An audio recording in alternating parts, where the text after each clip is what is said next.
Zoom on news Marathi, प्रत्येक घरासाठी, घरातील प्रत्येकासाठी। नमस्कार, मी ऋषिकेश शेलार। आपण पाहताय झूम ऑन न्यूज मराठी। आपले स्वागत आहे। बुलेटिनच्या आधी पाहूयात हेडलाईन्स।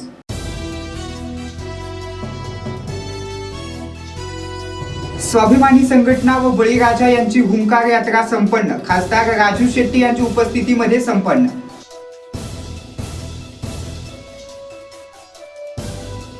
राष्ट्रसंत तुकडोजी महाराज यांची आज जयंती निमित्त आमदार गोपीचंद पडळकर यांनी वाचलाय जीवनपट।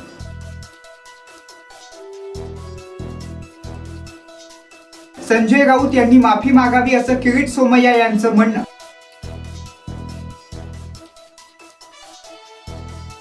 गर्भलिंग निदान करून गर्भपात करणाऱ्या डॉक्टरांचा पर्दाफाश।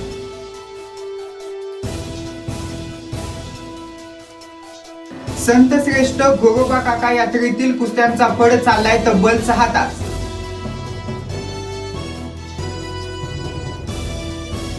आणि आता बातम्या पाहूयात सविस्तरपणे। पहिलीच महत्त्वाची बातमी, डोणगाव तालुका मेहकर येथे दिनांक 30 एप्रिल रोजी माजी खासदार राजू शेट्टी यांच्या उपस्थितीत स्वाभिमानी शेतकरी संघटना तसेच बळीराजा यांची हुंकार यात्रा संपन्न झाली आहे। यावेळी खासदार राजू शेट्टी यांनी डोणगाव नगरीमध्ये आगमन होताच फटाक्यांची आतिषबाजी झालेली आहे। या हुंकार यात्रेमध्ये देशाच्या कष्टकरी बळीराजाच्या विविध मुद्द्यांवरती चर्चा करण्यात आली। तसेच महाविकास आघाडी सरकारवरती टांगती तलवार देखील ठेवण्यात आली।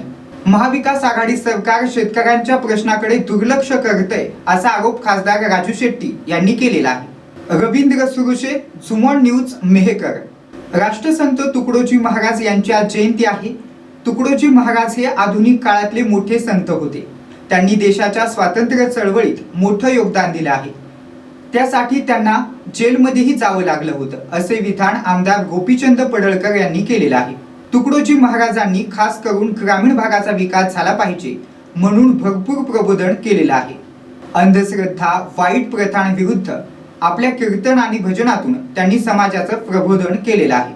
दरम्यान आजच्या राजकीय नेत्यांनी त्यांचा आदर्श घ्यावा असं गोपीचंद पडळकर म्हणालेले आहेत। पाहूयात मग। राष्ट्रसंत तुकडोजी महाराज यांची आज जयंती आहे। राष्ट्रसंत तुकडोजी महाराज हे आधुनिक काळातील फार मोठे संत होते। त्यांनी देशाच्या स्वातंत्र्य चळवळीमध्ये फार मोठं योगदान दिलं होतं, म्हणून तर त्यांना त्यासाठी जेलमध्ये जावं लागलं होतं। तुकडोजी महाराजांनी खास करून ग्रामीण भागाचा विकास झाला पाहिजे यासाठी फार मोठं प्रबोधन केलं। अंधश्रद्धा, वाईट प्रथांच्या विरुद्ध आपल्या कीर्तनातून भजनातून समाजाचं प्रबोधन केलं। गेल्या 60-70 वर्षापासून ग्रामीण भागाला सत्ता भोगणाऱ्या प्रस्थापितांनी अक्षरशः नागवलंय। आज ही कित्येक भागात बाया बापड्यांना पाण्यासाठी वनवन भटकावं लागतंय। विकासाचा टेंबा मिरवणाऱ्या जाणत्या राजकारण्यांच्या भागात सुद्धा आज टँकरनं पाणी दिलं जात आहे। त्यामुळे तुकडोजी महाराजांच्या ग्रामगीता या ग्रंथातून सर्वांनी प्रेरणा घेऊन ग्राम विकासाचं ध्येय धोरण निश्चित केलं पाहिजे। हीच खरी तुकडोजी महाराजांना आपली सर्वांची मानवंदना असेल। संजय राऊत यांनी माफी मागावी असं वक्तव्य किरीट सोमय्या यांनी केलेलं आहे। पाहूयात सोमय्या नेमके काय म्हणतात। सोमय्या म्हणतात, 20 दिवस सातत्याने तुम्ही बोलत आहात, एक कागद दिलेला नाहीये असं संजय राऊतांना त्यांनी निशाणा साधत म्हटलेलं आहे। तर संजय राऊत हे उद्धव ठाकरे यांचे प्रवक्ते आहेत असाही आरोप सोमय्या यांनी केलेला आहे। तुम्ही माफी मागा, अन्यथा IPC 500, 501 आणि 506 या अंतर्गत कारवाई करावी लागेल असं सोमय्या म्हणालेले आहेत। मनी लॉन्ड्रिंग करून पैसे आणले, नंतर जुहू येते 100 कोटीचा जमीन घोटाळा, ईडीचा समवेत। आणखीन पुढे पालघर येते ईडीचे जॉईंट डिरेक्टर 260 कोटी रुपये सोमय्यांच्या कंपनीत बेनामी पद्धतीने टाकले। त्यानंतर पुढे प्रधानमंत्रीला पत्र लिहिलं की ईडीचे 4 ऑफिसर आणि किरीट सोमय्या मिळून हजारो कोटीची वसुली करतात। पुढे किरीट सोमय्यांनी 7500 कोटी रुपयाचा घोटाळा करून अमित शहाला दिले। एका पाठोपाठ एक असे अनेक आरोप संजय राऊतनी केले। आता त्यांना धडा शिकवण्यासाठी सोमय्या परिवाराने निर्णय घेतला हे एक तर धडा शिकवला पाहिजे. ठाकरेंनी अशा प्रकाराने आरोप केल्यामुळे किरीट सोमय्या एक दमडी 1 इंच पण पुढे मागे झाला नाही. ठाकरे सरकारचे घोटाळे काढले आणि या महाराष्ट्राला घोटाळा मुक्त करणारच. मी परवा मुंबई पोलीस कमिशनरनी जे बेनामी FIR केली त्याच्या विरोधात हायकोर्टात याचिका केली. काल प्रताप सरनाईकच्या विरोधात याचिका केली. पुढच्या आठवड्यात उद्धव ठाकरे यांचे 19 बंगले याची याचिका होणार आणि त्याच्या नंतरच्या आठवड्यात अनिल परबचे बेनामी प्रॉपर्टी मध्ये रिसोर्टच्या विरोधात याचिका होणार. आमचा संघर्ष चालूच राहणार आहे. पण एक धडा शिकवण्यासाठी संजय राऊतला माफी मागावी लागणार. मैं प्रोफेसर डॉक्टर मेधा सोमय्या, इन्होंने उनके वकील ने संजय राउत को डिफेमेशन की नोटिस दी है. संजय राउत ने जो लगातार गए 15-20 मिनट रोज का कैरेक्टर एसेसिनेशन करने का जो माफिया सरदार के कहने पे प्रयत्न किया, इसके लिए नोटिस है. 100 करोड़ शौचालय घोटाला, 100 करोड़ शौचालय घोटाला, कल डेट डॉक्यूमेंट देंगे. अभी इनकी गिरफ्तारी होगी. EOW FIR करने जा रही है. CRZ का नोटिस आया है. ये नौटंकी डराने के लिए, टेरर पैदा करने का एक डॉक्यूमेंट, हमने एक नए पैसे का घोटाला नहीं किया है. गए 5-10 साल में एक लेटर भी किसी एजेंसी का नहीं आया है. और इसके लिए संजय राउत ने 48 घंटे में माफी मांगनी चाहिए. गए 3 महीने में उद्धव ठाकरे जी ने उनके प्रवक्ता संजय राउत के द्वारा 10 आरोप लगाए, एक डॉक्यूमेंट नहीं. राकेश वाधवान से पार्टनरशिप से लेके 7,500 करोड़ अमित शाह को इकट्ठा करके देना, नील सोमय्या की कंपनी में 460 करोड़ आए.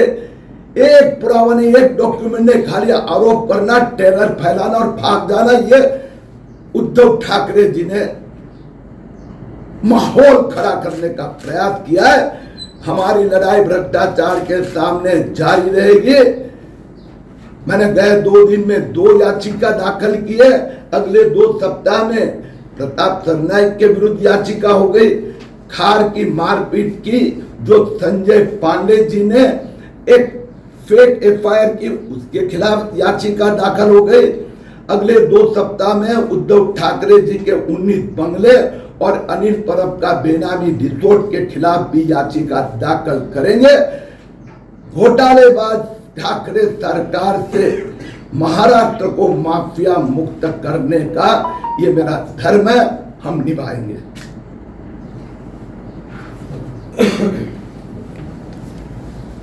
जालना शहरात गर्भलिंग निदान करून गर्भपात करणाऱ्या डॉक्टरांचा पर्दाफाश करण्यात आलाय.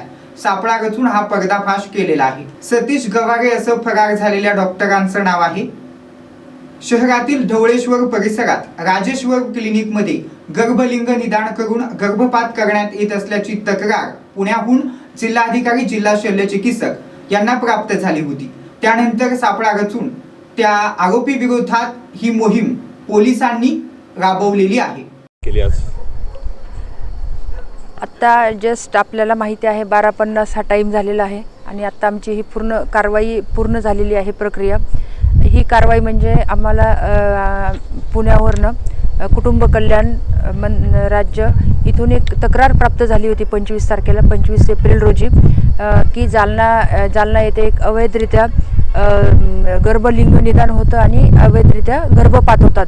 तर त्या तक्रारीच्या अनुषंगाने माननीय जिल्हाधिकारी डॉक्टर विजय राठोड सर आणि माझी पूर्ण जिल्हास्तरीय टीम आम्ही यांनी एक स्टिंग ऑपरेशनची मोहीम आखली आणि त्यामध्ये एक गरोदर महिला हिला तयार करून त्यांचे स्टिंग ऑपरेशन करण्याचे पूर्ण आम्ही प्लॅनिंग केले होते आणि ते सक्सेसफुलच होणार होते.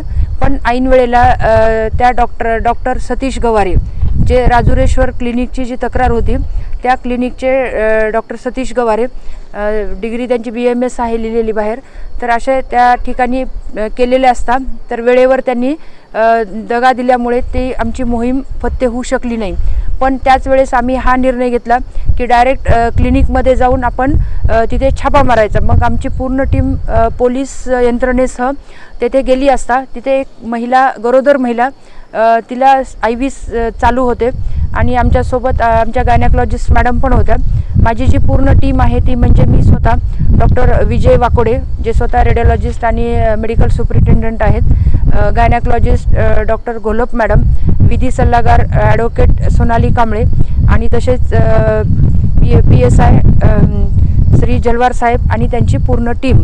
तर हे आम्ही तिथे गेले असता महिलेला सलाईन चालू होते आणि जेव्हा गायनॅकॉलॉजिस्ट यांनी तपासणी केली असता ती महिला गरोदर असल्याचे लक्षात आले आणि त्याच वेळेस असं लक्षात आलं की तिला कळा पण स्ट्रॉंग अशा कळा येत होत्या.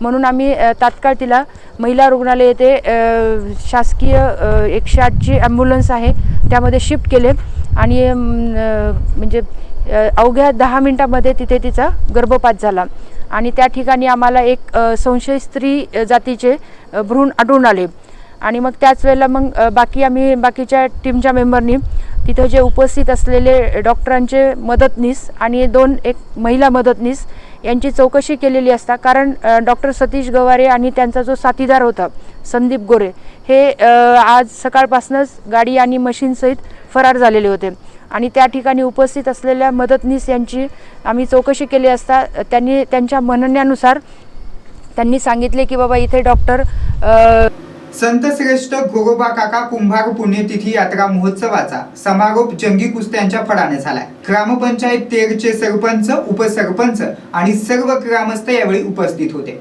दरम्यान 6 तास हा कुस्त्यांचा फड चालला होता. विविध जिल्ह्यातील 700 मल्लांनी यावेळी सहभाग नोंदवला होता. लहान मोठ्या कुस्त्या 245 झालेल्या होत्या. शेवटची कुस्ती ही 11,000 रुपयांची झाली. त्यात सोमनाथ मानेनं पहिलं पारितोषिक पटकवलेलं आहे. राज ठाकरे यांच्या पुण्याच्या घराबाहेर पुरोहितांची गर्दी पाहायला मिळाली. पुरोहितांचे आशीर्वाद घेऊन राज ठाकरे रवाना होणार आहे. पाहुयात मग हा सोहळा.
नंदुरबार कृषी उत्पन्न बाजार समितीत सध्या ज्वारी या पिकाची आवक कमी होत आहे.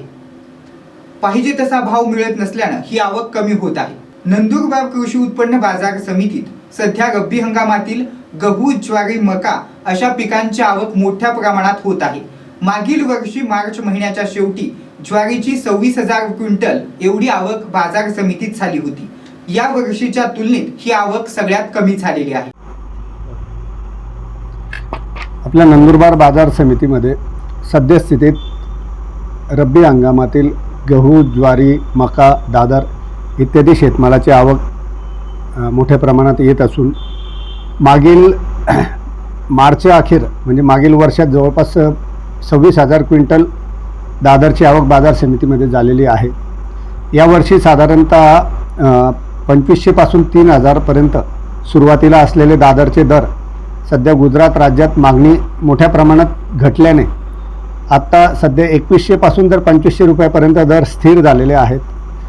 साधारणतः नंदुरबार बाजार समितीत येणारी आवक ही प्रामुख्याने नंदुरबार जिल्ह्यातील तापीकाठचा परिसर म्हणजेच प्रकाशा, लहान शहादा, निझर, वेल्दा तसेच दोंडाईच्या शिंदखेडा तालुक्यातील विरदेल वगैरे इत्यादी पट्ट्यातून चांगल्या प्रतीच्या दादरची आवक बाजार समितीमध्ये होत असते आणि सद्यस्थितीत बाजार समितीमध्ये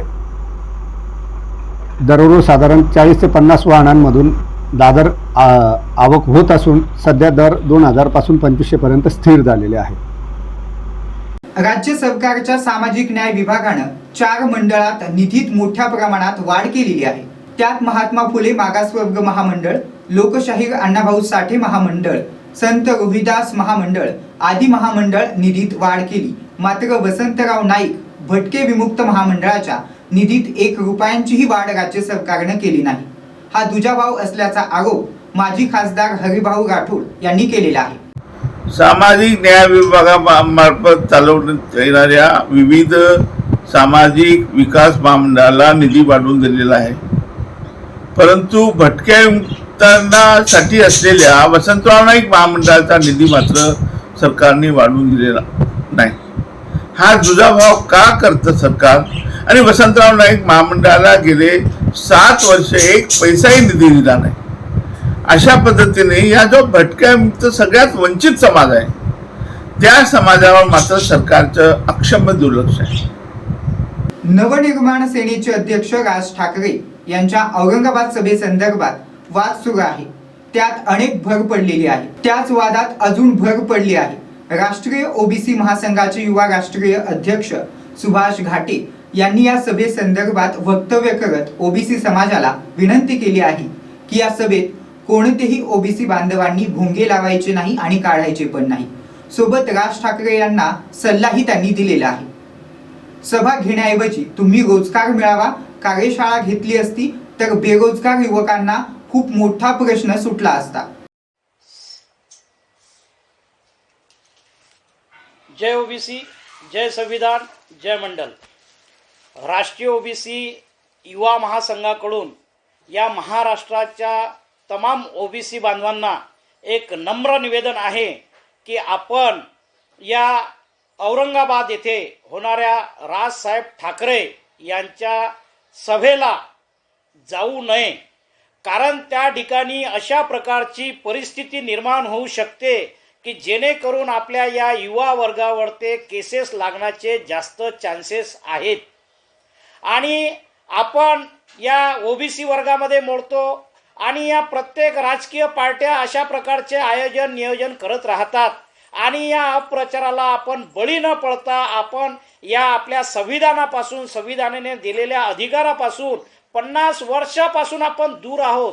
हेच कारण आपल्याला कळायला पाहिजे की अशा या राजकीय सभेच्या मध्ये आपण न गुंतता आपण आपल्या ओबीसीचा कशा प्रकारे फायदा करता येईल याकडे आपण प्रामुख्याने लक्ष दिलं पाहिजे. आणि अशा कोणत्याही राजकीय प्रचाराला बळी न पडता आपण त्या ठिकाणी जाण्याचं टाळलं पाहिजे, जेणेकरून या महाराष्ट्रातल्या युवा शक्तीचं नुकसान होणार नाही.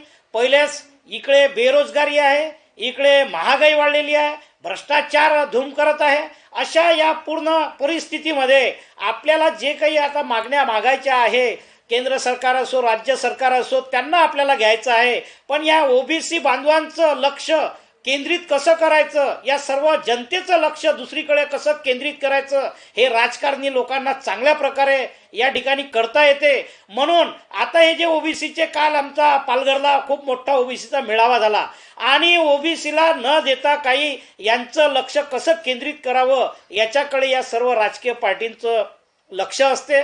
म्हणून आपल्या या राष्ट्रीय ओबीसी महासंघाच्या, युवा महासंघाच्या वतीनं आपल्या सर्व ओबीसी बांधवांना महाराष्ट्रातील मी कळकळीची विनंती करतो की आपण या सभेपासून दूर राहा, सुरक्षित राहा, आपल्या घरी राहा आणि आपल्या कामाधंद्याशी आपण सजग राहा आणि आपल्या ओबीसीसाठी आपण काय करू शकतो याचा आपण प्रामाणिक प्रयत्न करावा. या राजकीय परिस्थितीशी आणि कोणत्याही पक्षाशी आपण भानगडीत न राहता आता सध्या जे महाराष्ट्रात वातावरण सुरू आहे, ओबीसी, कोणताही ओबीसी भोंगा लावण्याच्या आणि भोंगा काढण्याच्या भानगडीत कृपया पडू नये.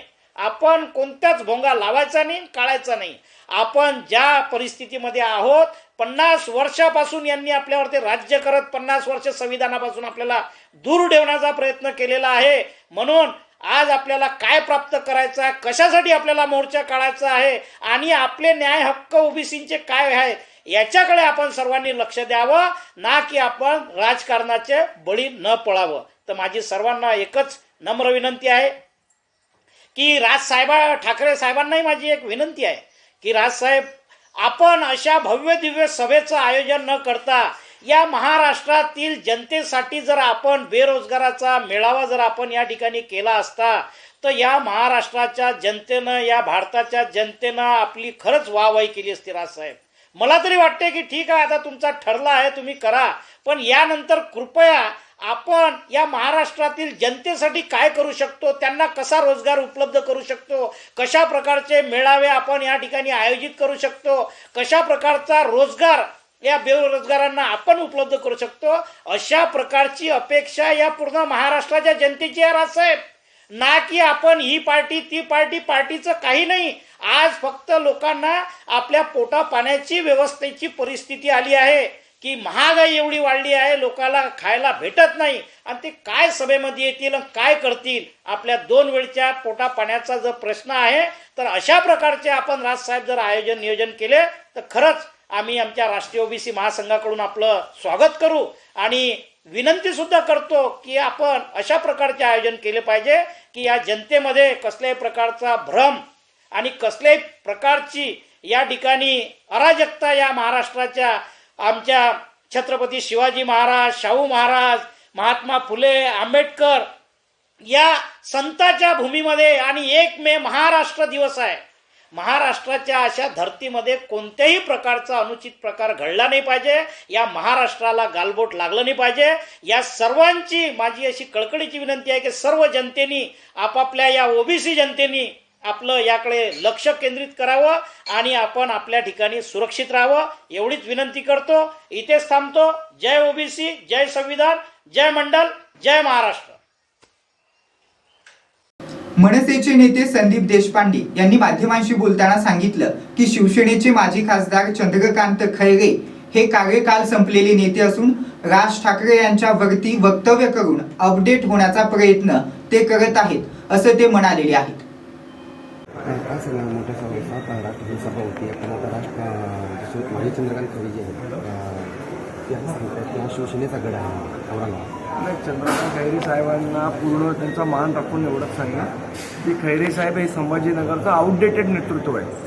म्हणजे जो आपण तो जुना नोकिया फोन वापरत नाही ना, तशा प्रकारची त्यांची अवस्था आहे. पण आता असं बोलून अपग्रेड होण्याचा प्रयत्न करतात, पण असं होऊन काय अपग्रेडेशन येणार नाही, ते आउटडेटेडच झालेले आहे. एकीकडे सांगितलं मनसे हा बुडता पक्ष आहे, पण मात्र महाविकास आघाडी त्याला सिरियस घेताना दिसून येते. काय सांगितलं? ठीक आहे, एखाद्याने काय व्यक्त करायची करावी. जर आम्हाला महत्त्व नाही तर आमच्याबद्दल एवढं बोलता कशाला? आमच्यासाठी पत्रकार परिषद घेता, आमच्यासाठी प्रवक्त्यांना बोलवतात, त्यांना मार्ग. त्यामुळे जे महत्त्व या देशात जो प्रतिसाद सन्मान्य राजसाहेबांना मिळतो आहे, त्यामुळे पायाखालची वाळू सरकलेली आहे. त्यामुळे अशा प्रकारची वक्तव्य आहे. पोलीस प्रशासनाकडे महाराष्ट्रातल्या सभेला परमिशन देणं टाळाटाळ करण्यात आली, तुम्ही काय सांगा? दिली ना परमिशन, मी आभारी होतो. साहेबांना इतर पार्टीकर्ता इम्तियाज जलील यांनी बोलवलं आहे, त्याबद्दल आपलं काय मत आहे? आमची त्यांना काउंटर ऑफर आहे की मशिदीवरचे अनधिकृत भोंगे उतरवा, सर्व महाराष्ट्र सैनिक जाऊन त्यांचा सत्कारसुद्धा करतील आणि त्यांना आवडत असेल तर श्रीखंड पोळीचं जेवणसुद्धा खायला. सर, 3 तारखेनंतर भोंग्याच्या संदर्भामध्ये आपली काय भूमिका राहणार आहे? जो सन्मान्य राजसाहेबांनी अल्टिमेटम दिलं त्याच्यावर आम्ही ठाम. सर, सभेकरता किती आपले सैनिक येतील? असं आकडा काही सांगता येत नाही, पण लाखोंच्या संख्येने गर्दी होणार आहे. ही काळ्या दगडावरची पांढरी रेघ. आपण स्थळ पाहणी केली त्या ठिकाणी एवढे मन सैनिक गेलो नाही, मी आता जाईन. माथेरानकडे पर्यटकांनी पाठ फिरवलेली आहे. फसवणूक होत असल्याचा पर्यटकांचा दावा आहे. पाहुयात मग ही महत्वाची बातमी. उष्णतेचा तडाखा, शाळांना सुट्टी म्हणजेच माथेरानचा पर्यटन हंगाम. पण या वर्षी मात्र माथेरानकडे पर्यटकांनी पाठ फिरवल्याचं पाहायला मिळत आहे. त्यामुळे येथे ऐन सुट्टीच्या हंगामात मंदी सदृश्य परिस्थिती पाहायला मिळते. निर्बंध उठताच माथेरानमध्ये पर्यटकांनी गर्दी केली होती. 2 वर्षांचा एकांतवास घालवण्यासाठी मुंबई व पुण्याच्या लोकांनी माथेरानला पसंती दिली होती. पण माथेरानमध्ये मोठ्या प्रमाणात फसवणूक होतीये. माथेरानमध्ये दलाल आणि एजंटगिरी सुरू असल्याचा आरोप येथील पर्यटकांनी केलेला आहे. गेल्या काही दिवसापासून माथेरानमध्ये एक मंदीचं सावट पसरले आणि पर्यटकांनी माथेरानकडे पाठ फिरवलेली आहे आणि तसंच सोशल मीडियावरही पर्यटकांना एक चुकीचा मेसेज गेलेला आहे. पण माथेरानमध्ये तसं काही चालत नाही. पण काही लोक अशी आहेत की जे माथेरानला येणाऱ्या पर्यटकांना चुकीचा संदेश देतात व फसवणुकीचं काम करतात. तर अशा लोकांवरती प्रशासनाने सक्त कारवाई केली तर नक्कीच माथेरानचं पर्यटन हे भरल्याशिवाय राहणार नाही व येणाऱ्या काळामध्ये माथेरान नक्कीच पर्यटकांनी भरेल अशी मी आशा करतो. तसेच माथेरान या पर्यटन स्थळामध्ये पर्यटन हे एकमेव साधन असल्यामुळे माथेरानमधील अनेक तरुणांनी लॉजिंग व्यवसायामध्ये उतरलेले आहेत व अनेक लॉजिंग हे तरुणांनी भाड्याने घेतलेले आहेत. व अशाच प्रकारे जर माथेरानमध्ये पर्यटकांनी पाठ फिरवली व असं मंदीचं सावट राहिलं तर या तरुणांना कर्जाच्या डोंगराखाली दडावं लागेल व हे तरुण बेरोजगार होतील पुन्हा. तर नमस्कार. गेले 1 ते 1.5 महिने माथेरानमध्ये पर्यटकांचा वावर कारण की हे पर्यटन स्थळ म्हणजे माथेरान हे बोललं तर महाराष्ट्रामध्ये थंड हवेचं ठिकाण आहे. पण इकडे आता हे पर्यटकांचा बघण्याचा दृष्टिकोन फार कमी झालेला आहे आणि इथे सगळ्या जितकेही म्हणजे व्यापारी लोक आहेत त्यांचा सगळ्यांचा उदरनिर्वाह म्हणजे पर्यटकांवरतीच अवलंबून आहे. पण बरेच गेले 1-1.5 महिने कस्टमर नसल्यामुळे इथल्या व्यापारी वर्गामध्ये खूप नाराजी व्यक्त होते आणि सगळ्यांनी प्रत्येकाने आपापल्या दुकानामध्ये बरंच माल किंवा बरेच जणांनी आपला स्टॉक असं भरून ठेवलेला आहे. पण कस्टमरचा अभाव असल्यामुळे सगळ्यांना नुकसान भरपाई सोसावी लागत आहे. त्यामुळे माथेरानवरती व्यापाऱ्यांवरती खूप जरा मंदीच आल्यासारखी झालेली आहे. शिंदखेडा तालुक्यातील नवे कोळदे येथील नेहमी सामाजिक कार्यात अग्रेसर राहणारे नवे कोळदे गावचे सरपंच लोटण परशुराम पाटील यांनी गावासाठी व परिसरासाठी अत्याधुनिक शीतशवपेटी उपलब्ध करून दिलेली आहे. मातोश्री कमळजाताई पाटील यांच्या स्मरणार्थ ही शिवशतपेटी देण्यात आलेली आहे. या शीतशिवपेटीचं उद्घाटन आमदार जयकुमार रावल यांच्या शुभ हस्ते संपन्न झालं. या प्रसंगी जिल्हा परिषदेच्या उपाध्यक्षा कुसुमाताई निकम उपस्थित होत्या. त्यांच्या समवेत अनेक कार्यकर्ते आणि पदाधिकारी देखील उपस्थित होते. मनाच्या अंतःकरणापासून मातोश्रींना विनम्रपणे भावपूर्ण आदरांजली अर्पण करतो. त्यांनी दिलेले संस्कार आणि विचारामुळेच नारायण भाऊसाहेब या पदापर्यंत पोहोचू शकले. एक सर्वसामान्य शेतकऱ्याचा मुलगा, त्यांचा लहान भाऊ हे कधी आम्हाला माहिती नव्हतं. अलीकडच्या काळामध्ये माहीत पडलं. मध्ये काकाचा मुलगा होता. सांगितल्याशिवाय माहीत पडत नाही इतकं प्रेम भावाभावांमध्ये असलं तर ते देखील मोठी गोष्ट आहे. मी तर प्रार्थना करेल की नातं गोतं हे कायम आबातीत असलं पाहिजे आणि हीच खऱ्या अर्थाने आपली कमाई आहे. या परिवारावर जे संकट मागच्या काळामध्ये कोसळला, मुलींचं तर मी पाहत होतो की मुलींच्या डोळ्यामध्ये अश्रू होते. कारण मुली तरुण झाल्यानंतर लग्न झाल्यानंतर चालल्या जातात. त्यांना हक्काचं पोट भरून आईचं प्रेम सुद्धा त्यांना मिळू शकत नाही. कारण ते येतात, 15 दिवस येतात, लगेच जातात, येतात जातात आणि माहिती पडत नाही की आई आमच्यातनं निघून गेली. म्हणून ज्या वेळेस ते गावाला येतात त्या वेळेस त्यांना आईचं, मायाच्या, आईच्या छत्राची आठवण येत असते. स्वाभाविकच आहे. पण हे नातं नारायण भाऊसाहेब भैया सारे नातं अजून मजबूत पुढच्या काळात करतील अशी अपेक्षा व्यक्त करतो आणि त्यांच्या परिवारामधलं हे जे सुख शांती प्रेमाचं वातावरण आहे हे कायम आबादित राहावं. मायेचे छत्र स्वर्गात त्यांना लाभत राहावं ही प्रार्थना करतो. आणि कल्पेश मिस्त्री, सुमन न्यूज, धुळे. बुधवारला ग्रामपत्र कंपनीचे या वर्षातील जैविक शेती मार्गदर्शनपर शिबिर संपन्न झालेले आहे.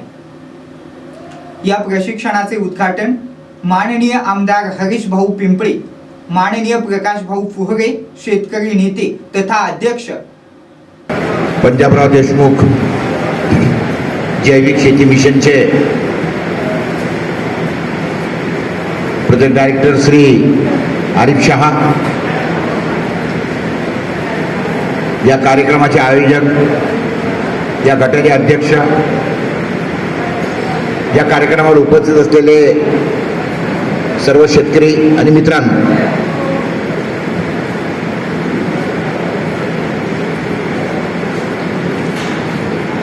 आपल्या या आजच्या मीटिंगच्या संदर्भामध्ये ही जी काही आपली जैविक शेतीची चळवळ आपण तयार केलेली आहे, उभारली आहे,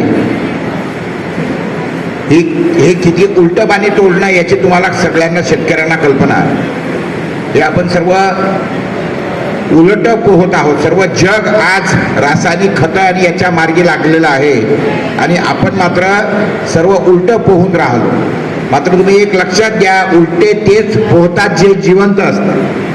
जे मेलेले मासे असतात ते प्रवाहासोबत वाहत जातात आणि हे जिवंत मासे असतात ते केवळ प्रवाहाच्या विरोधामध्ये पोहण्याची हिंमत दाखवतात आणि आपलं लक्ष्य गाठवतात.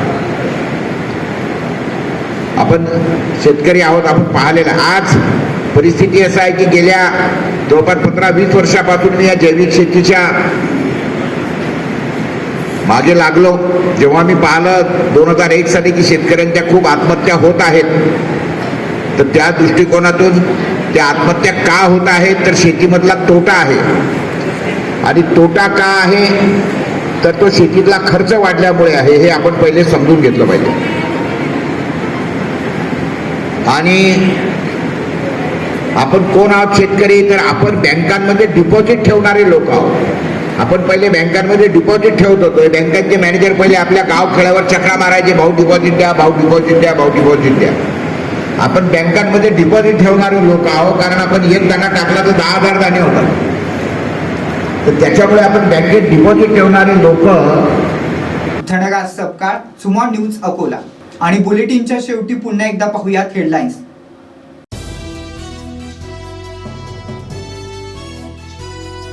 स्वाभिमानी संघटना व बळीराजा यांची हुंकार यात्रा संपन्न. खासदार राजू शेट्टी यांच्या उपस्थितीमध्ये संपन्न.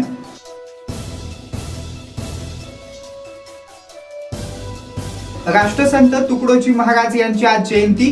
जयंतीनिमित्त आमदार गोपीचंद पडळकर यांनी वाचलाय जीवनपट.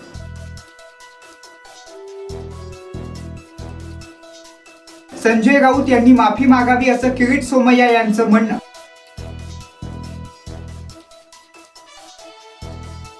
गर्भलिंग निदान करून गर्भपात करणाऱ्या डॉक्टरांचा पर्दाफाश.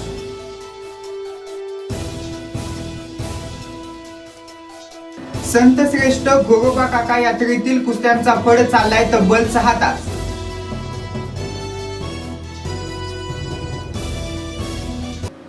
यासह बुलेटिन मध्ये इथेच थांबतोय. ताज्या आणि महत्त्वपूर्ण बातम्यांच्या अपडेटसाठी पाहत रहा सुमन न्यूज मराठी. प्रत्येक घरासाठी, घरातील प्रत्येकासाठी. झूम ऑन न्यूज मराठी, प्रत्येक घरासाठी, घरातील प्रत्येकासाठी.